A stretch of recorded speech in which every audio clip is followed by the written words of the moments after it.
अंजना सिंह की बेटी अदिति अभी चली गई हैं अपने पापा यश कुमार के पास और अपने पापा के साथ कर रही हैं खूब ज्यादा मस्ती। यश कुमार भी अपनी बेटी अदिति के साथ खूब मस्ती कर रहे हैं, वीडियो बना रहे हैं और खूब सारे रील भी बना रहे हैं। यश कुमार अपनी बेटी को बहुत ही ज्यादा प्यार करते हैं और अपनी बेटी को प्यार से लाडो कहते हैं। वहीं अदिति भी अपने पापा से बहुत ही ज्यादा प्यार करती हैं और बाप बेटी जब भी मिलते हैं खूब मस्ती करते हैं, फोटो क्लिक करवाते हैं और वीडियो बनाते हैं और वो सारे फोटो और वीडियो यश कुमार अपने सोशल अकाउंट पर शेयर करते हैं, जिसे लोग देखते हैं और खूब सारा प्यार देते हैं।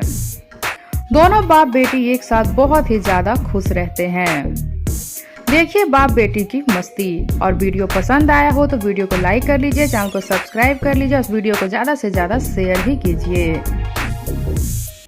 मेरी फ्लाइट का टाइम हो रहा है, मुझे शूटिंग के लिए निकलना है, लेकिन मेरी सेंटी बेटी जो है वो मुझे छोड़ ही नहीं रही है। बोलती है प्रोड्यूसर को बोल दीजिए